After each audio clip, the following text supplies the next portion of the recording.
ভালোবাসার গল্প যখন কষ্টের হয় তখন তাতে কোনো চিৎকার থাকে না, থাকে শুধু এক বুক হাহাকার আর কিছু না বলা কথা। গল্পটি ভালো লাগলে লাইক এবং সাবস্ক্রাইব করবেন। অর্ণব আর তুলির পরিচয় হয়েছিল ভার্সিটির লাইব্রেরিতে। অর্ণব ছিল একটু ছন্নছাড়া, কবিতার নেশায় বুধ হেরে থাকা ছেলে, আর তুলি ছিল চঞ্চল, যেন শরতের এক টুকরো সাদা মেঘ। তাদের ভালোবাসাটা ছিল একদম খাঁটি, দামি রেস্টুরেন্ট নয়, বরং রাস্তার ধারের টং দোকানের চা আর বৃষ্টিতে ভেজা রিক্সা ভ্রমণেই ছিল তাদের পরম আনন্দ। অর্ণব প্রায়ই বলতো, তুলি, আমি হয়তো তোমাকে রাজপ্রাসাদ দিতে পারবো না, কিন্তু এক আকাশ ভালোবাসা দেব। তুলি হেসে অর্ণবের কাঁধে মাথা রেখে বলতো, আমার তো ওই আকাশটাই চাই অর্ণব, দালান কোঠা দিয়ে আমি কি করব। মধ্যবিত্ত জীবনের বাস্তব বড় কঠিন। অর্ণব পড়াশোনা শেষ করে হন্যে হয়ে চাকরি খুঁজছিল, কিন্তু কপাল তার সহায় ছিল না। এদিকে তুলির বাড়িতে বিয়ের চাপ বাড়ছে। তুলির বাবা সাফ জানিয়ে দিলেন, বেকার ছেলের হাতে মেয়ে দেব না, সম্মানের একটা ব্যাপার আছে। অর্ণব দিনরাত এক করে টিউশনি করত, চাকরির পরীক্ষা দিত, কিন্তু সমাজ আর পরিবারের পাহাড়সম চাপের কাছে তাদের ভালোবাসাটা ক্রমশ ছোট হয়ে আসছিল। তুলি অনেক লড়েছে, নিজের পরিবারের সাথে ঝগড়া করেছে, না খেয়ে থেকেছে, কিন্তু শেষ পর্যন্ত বাবার অসুস্থতার দোহাই আর চোখের জল তাকে হার মানতে বাধ্য করল। বিয়ের ঠিক দুদিন আগে শহরের এক কোণে ছোট একটা ক্যাফেতে তারা শেষবার দেখা করল। ক্যাফেটা ছিল আধো অন্ধকারে ঘেরা, ব্যাকগ্রাউন্ডে খুব নিচু স্বরে একটা বিরহের সুর বাজছিল। অর্ণব মাথা নিচু করে বসেছিল, তার চোখের নিচে কালি, গালে কয়েকদিনের না কাটা দাড়ি।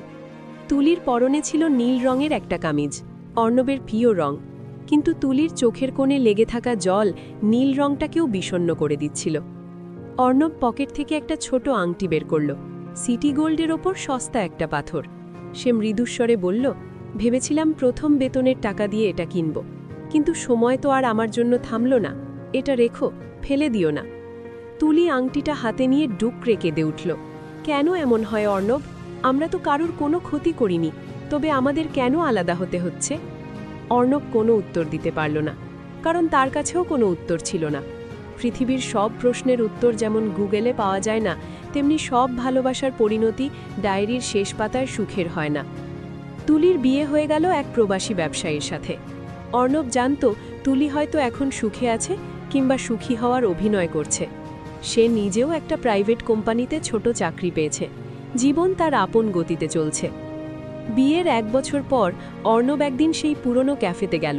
সেখানে তারা যে টেবিলটাতে বসত তার ড্রয়ারে একটা চিরকুট গোজা ছিল।